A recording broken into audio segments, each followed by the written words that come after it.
السلام علیکم ورحمۃ اللہ۔ کیسے ہیں دوستو؟ امید کہ آپ حضرات خیر و عافیت سے ہوں گے۔ میں ہوں آپ کا دینی بھائی تسلیم الدین محمدی۔ اسلامک نالج 940 چینل میں آپ لوگوں کا سواگت ہے۔ آج کی اس ویڈیو میں جس ٹاپک کو لے کر حاضر ہوا ہوں وہ ہے میت کی تدفین کے مسائل۔ آج کی اس ویڈیو میں آپ کو یہ بتانے والا ہوں کہ میت کو کیسے دفن کرنا چاہیے، اور میت کو قبر میں اتارتے وقت کون سی دعا پڑھنی چاہیے، اور قبر میں رکھنے کا اس کا طریقہ کیا ہے۔ اسی طریقے سے قبر میں مٹی ڈالتے وقت کون سی دعا پڑھنی چاہیے، کون سی دعا نہیں پڑھنی چاہیے۔ اسی طریقے سے ہم آپ کو یہ بھی بتانے والے ہیں کہ میت کو قبر میں کون لوگ اتاریں گے۔ اسی طریقے سے ہم یہ بھی بتائیں گے آپ لوگوں کو کہ قبر کو کتنی اونچی رکھنی چاہیے، کتنی اونچی قبر بنانی چاہیے۔ اور اسی طریقے سے ہم یہ بھی جانیں گے آج کے اس ویڈیو میں کہ قبر کو کیسی کھودنی چاہیے۔ آئیے سب سے پہلے ہم یہ بات کرتے ہیں، جانتے ہیں کہ میرے بھائیوں، ہم ایک مسلمان ہیں، اور مسلمان ہونے کے ناطے ہمیں اللہ کے نبی صلی اللہ علیہ وسلم کی جو تعلیمات ہے اس کے مطابق ہمیں عمل پیرا ہونا پڑے گا۔ یعنی نبی کریم صلی اللہ علیہ وسلم نے جیسے ہمیں تعلیم دی ہے، جیسے آپ کے اسوہ نمونہ آپ کے حدیث مبارکہ میں آپ کی تعلیمات ملتی ہے، اسی طریقے سے قرآن و حدیث میں جو چیز ثابت ہے صحابہ سے، نبی اکرم صلی اللہ علیہ وسلم سے، تابعین سے، تبع تابعین ہیں سے، انہی چیزوں کے نقش قدم پر ہمیں اور آپ کو چلنا ہے، اور انہی کے طور طریقے پہ ہمیں اور آپ کو اپنے میت کو دفن کرنا ہے، اور ان کے ساتھ وہی رویہ اختیار کرنا ہے جو طریقہ اور جو اسلوب اللہ کے نبی صلی اللہ علیہ وسلم، صحابہ کرام نے، تابعین نے ہمیں کر کے دکھائے ہیں۔ آئیے سب سے پہلے ہم یہ جانتے ہیں کہ میت کے لیے قبر کو کتنی گہری کھودنی چاہیے۔ اللہ کے رسول صلی اللہ علیہ وسلم نے فرمایا کہ قبر کو اتنی گہری کھودو کہ کوئی درندہ، چیر پھاڑ کر کھانے والے درندہ جانور اس قبر میت کو اٹھا نہ سکے۔ تو اللہ کے نبی صلی اللہ علیہ وسلم کی حدیث سے ہمیں جو چیز ملتی ہے وہ یہی ہے کہ اللہ کے رسول صلی اللہ علیہ وسلم نے فرمایا احفروا واعمقوا واحسنوا، کہ قبر کو گہرا کھودو اور اس کے کشادہ کرو، اور بہت زیادہ خوبصورت، یعنی اس کو اچھی طریقے سے قبر کو کھودنی چاہیے۔ معلوم یہ ہوا کہ قبر کو احفروا گہری کھودنی چاہیے، اور اسی طریقے سے قبر کو بالکل تنگ نہیں کر دینی چاہیے، بلکہ قبر کو تھوڑا سا کشادہ کر دینا چاہیے، تاکہ قبر میں جو لوگ میت کو رکھنے کے لیے اترے تو ان کو نکالنے کے لیے ان کو آسانی ہو۔ تو ہمیں معلوم یہ ہوا کہ قبر کو گہرا کھودنا چاہیے اور کشادہ کھودنا چاہیے، اور صاف صفائی یعنی عمدہ قبر کھودنی چاہیے۔ یہ اللہ کے رسول صلی اللہ علیہ وسلم کی تعلیم ہے۔ آئیے اب ہم دوسرا مسئلہ جانتے ہیں کہ قبر کیسی کھودنی چاہیے، یعنی قبر بگلی ہو یا سیدھی قبر ہو۔ اللہ کے رسول صلی اللہ علیہ وسلم کو جس قبر میں دفن کیے گئے تھے وہ بگلی قبر تھے، لحد۔ اللہ کے رسول صلی اللہ علیہ وسلم کو بگلی قبر میں دفن کیے گئے تھے۔ یہ آپ کے علاقے کے مٹی کے اوپر ڈیپینڈ کرتی ہے، یعنی آپ کے علاقے میں اگر مٹی سخت ہے تو آپ بگلی قبر کھودیں، اور ایسے قبر میں دفن کرنا یہ زیادہ سنت کے مقابل ہے، مگر دونوں قبریں جائز ہے، دونوں طریقے سے ثابت ہے۔ اب آئیے ہم یہ جانتے ہیں کہ میت کو قبر میں کیسے اتارنا چاہیے۔ ہماری سماج و معاشرے میں دیکھا جاتا ہے، آپ گاؤں دیہات میں ہم جاتے ہیں مٹی دینے، کسی کے جنازے میں شریک ہوتے ہیں تو دیکھتے ہیں عام طور پر لوگ میت کو جب قبر میں اتارتے ہیں تو اس کو دائیں سائڈ سے یا بائیں سائڈ سے وہ اتارتے ہیں، حالانکہ یہ طریقہ یہ سنت سے ثابت نہیں ہے، ایسا طریقہ نہیں ہے۔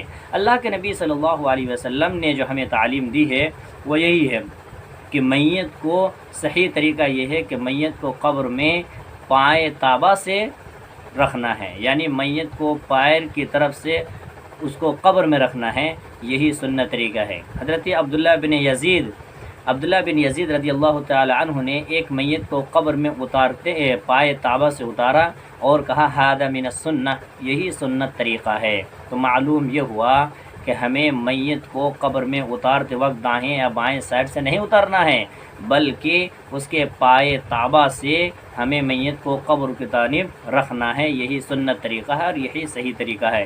یہ حدیث ہمیں صحیح بخاری ابو داؤد حدیث نمبر 2750 نمبر کی حدیث ہے کہ اللہ کے رسول صلی اللہ علیہ وسلم میت کو قبر میں داخل کرتے وقت میت کے پیر کی طرف سے داخل کرتے، یہ صحیح حدیث ہے۔ اب جانتے ہیں، اب آئیے اگلا مسئلہ جانتے ہیں کہ میت کو قبر میں کیسے میت کو جب ہم قبر میں اتارتے ہیں تو اس وقت ہمیں کون سی دعا پڑھنی چاہیے۔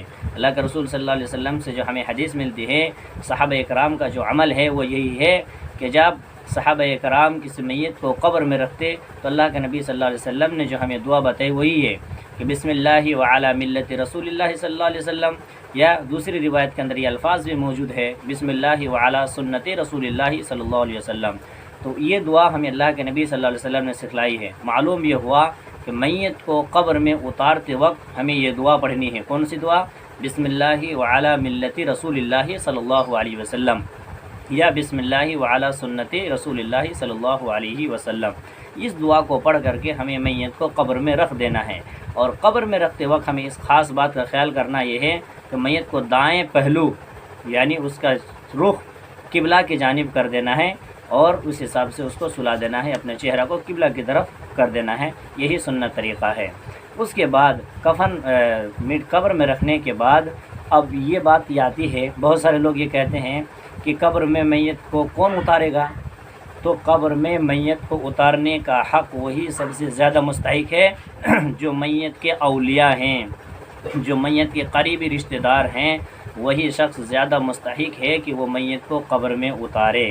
البتہ یہ مرد، خواہ میت مرد ہو یا عورت، صرف مرد ہی قبر میں میت کو اتاریں گے، اس کے علاوہ کوئی نہیں۔ اسی طریقے سے آئیے اگلا مسئلہ اب یہ جانتے ہیں کہ ہمیں سے بہت سارے لوگ یہ جانتے ہیں اور یہ کہتے ہیں کہ میت کو قبر میں مٹی دیتے وقت ایک دعا ہے، اور اس وقت لوگ دعا بھی پڑھتے ہیں، اور وہ یہ کہتے ہیں، یہ قرآن کی ایک آیت پڑھتے ہیں اور کہتے ہیں منہا خلقناکم، یہ اس آیت کو پڑھ کر کے وہ پہلا لپ مٹی ڈال دیتا ہے، پھر کہتے ہیں وفیہا نعیدکم، پھر دوسرا لپ مٹی میں قبر میں مٹی ڈالتے ہیں، اور کہتے ہیں ومنہا نخرجکم تارۃ اخری کہہ کر کے تیسرا لپ اس مٹی ڈال دیتے ہیں قبر پہ، اور کہتے ہیں یہ قبر میں مٹی ڈالتے وقت کی دعا ہے۔ میرے بھائیو، یہ ایک قرآن کی آیت ہے، یہ قرآن کی آیت اس پس منظر پر نازل نہیں ہوئی ہے، بلکہ اللہ کے نبی صلی اللہ علیہ وسلم سے، صحابہ کرام سے، تابعین سے، تبع تابعین سے قرآن و حدیث میں میت قبر میں مٹی ڈالتے وقت کوئی دعا ثابت نہیں ہے۔ یہ قرآن کی آیت ہے، یہ قرآن میں ہے، مگر اس پس منظر پہ نہیں ہے کہ آپ میت کو قبر میں مٹی ڈالتے وقت کہیں منہا خلقناکم وفیہا نعیدکم ومنہا نخرجکم تارۃ اخری۔ یہ سراسر بدعت ہے، یہ ایک ایسا گمراہی والا عمل ہے، نہ تو قرآن میں یہ، نہ تو حدیث کے اندر، نہ صحابہ کرام کا ایسا عمل ہمیں ملتا ہے کہ صحابہ کرام نے کسی میت کو مٹی ڈالتے وقت کوئی دعا پڑھی ہے، بلکہ صاف ستھری بات یہ ہے کہ میت کو قبر میں مٹی جو دیں گے وہ 3 لپ مٹی ڈالیں گے، اور اس وقت ہمیں کوئی دعا قرآن و حدیث سے نہیں ملتی ہیں، بلکہ ہم کوئی بھی کام شروع کریں تو بسم اللہ کہہ کر کے ہمیں شروع کر دینا چاہیے۔ اس حساب سے ہم بسم اللہ کہہ کر کے 3 لپ ہم قبر میں مٹی ڈال کر کے واپس آ جائیں۔ یہ اللہ کے رسول صلی اللہ علیہ وسلم کی حدیث ہے، اور یہ آپ صلی اللہ علیہ وسلم کی تعلیمات ہے، اور یہی آپ صلی اللہ علیہ وسلم کی یہ شریعت مطہرہ ہے۔ اس کے علاوہ جو لوگ یہ کہتے ہیں کہ نہیں قبر میں مٹی ڈالتے وقت یہ دعا پڑھنی چاہیے، میرے بھائیوں، یہ آپ گمراہی کا راستہ ہے۔ یہ قرآن کی آیت ہے، قرآن میں ثابت ہے، مگر اس بات کے لیے ثابت نہیں ہے کہ یہ آیت یہ قبر میں مٹی ڈالتے وقت کی دعا ہے، نہیں، یہ دوسرے پس منظر پر یہ آیت نازل ہوئی ہے کہ منہا خلقناکم وفیہا نعیدکم ومنہا نخرجکم تارۃ اخری۔ یہ دعا قبر میں مٹی ڈالتے وقت ہرگز نہیں پڑھنا ہے، کیونکہ یہ بدعت ہے۔ یہ دعا ہمیں اللہ کے نبی نے نہیں سکھلائی، اور نہ ہی صحابہ کرام نے ایسا عمل کیا، اور نہ ہی تابعین نے، نہ محدثین کرام نے، لہٰذا ہمیں بھی ایسا عمل نہیں کرنا ہے، ان سے بچ کے رہنا ہے۔ اب بات آتی ہے کہ میت کے جو دفن کر دیے، اب قبر کو کتنی اونچی کریں؟ تو اللہ کے نبی صلی اللہ علیہ وسلم کی جو تعلیمات یہ ہیں کہ وہ قبر کو ایک جو بالشت ہوتے ہیں، ایک بالشت کے برابر ہم میت کی قبر کو اونچی کر سکتے ہیں، اس سے زیادہ اونچی کرنا یہ نبی کریم صلی اللہ علیہ وسلم سے ثابت نہیں ہے۔ لہٰذا جو لوگ قبر کو پختہ کرتے ہیں یا قبر کو بہت زیادہ اونچے کر دیتے ہیں، یہ صحیح طریقہ نہیں ہے۔ اسلام کے اندر اس کا کوئی دور سے اس کا عطا پتہ نہیں ہے۔ اگلا مسئلہ یہ ہے کہ بہت سارے لوگ ہم میں سے کیا کرتے ہیں کہ وہ اپنے مرنے سے پہلے کسی خاص جگہ پہ وہ اپنے قبر کے شکل میں وہ گھیر دیتے ہیں اور یہ کہتے ہیں کہ اس جگہ پر ہمیں دفن کرنا، پہلے ہی وہ پختہ کر دیتے ہیں۔ تو کیا ایسا کرنا جائز اور درست ہے؟ میرے بھائیوں، ایسا کرنا یہ جائز اور درست نہیں ہے۔ کیوں؟ اس لیے کہ اس انسان کو پتہ ہی نہیں کہ اس کی موت کہاں لکھی ہوئی ہے۔ اگر وہ اپنی زمین پر کوئی جگہ خاص کر لیا ہے، اس کو گھیر کر کے پختہ بنا کر کے رکھا ہو اور یہ وصیت کی ہو کہ مجھے فلانا جگہ میری فلانا جگہ میری قبر کھودنا، تو یہ غلط ہے۔ کیوں؟ اس لیے کہ اس کو پتہ ہی نہیں وہ کس زمین پر مرے گا، کہاں مرے گا۔ لہٰذا مرنے سے پہلے کسی انسان کا کسی جگہ کو خاص کر دینا اور اس کے لیے یہ پورا باؤنڈری لگا دینا، یہ صحیح حدیث سے ثابت نہیں ہے۔ لہٰذا ہمیں ایسے عمل سے بچنا چاہیے اور ہمیں ہمیشہ مرتے دم تک کتاب اللہ اور سنت رسول پر عمل پیرا ہونے کی کوشش کرنی چاہیے۔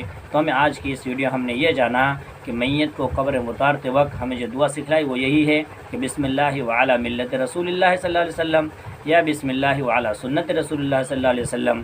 اسی طریقے سے ہم اور آپ ہرگز یہ دعا نہ پڑھیں میت کو قبر میں مٹی ڈالتے وقت، یہ دعا ہم نہ پڑھیں کہ منہا خلقناکم وفیہا نعیدکم ومنہا نخرجکم تارۃ اخری۔ یہ دعا کتاب و سنت میں ثابت نہیں ہے کہ آپ اس دعا کو مٹی ڈالتے وقت پڑھیں، ہرگز نہ پڑھیں۔ ایسا کرنا یہ بدعت ہے، ایسا پڑھنا یہ بدعت ہے۔ لہٰذا یہ بدعت، یہ گمراہی ہے اور ہمیں گمراہی سے بچنا چاہیے۔ اللہ تعالیٰ سے دعا ہے کہ اللہ تعالیٰ ہمیں کتاب و سنت پر عمل پیرا ہونے کی توفیق عطا فرمائیں اور خالص کتاب و سنت کی جو تعلیم ہے اس پر چلنے کی توفیق عنایت فرمائیں۔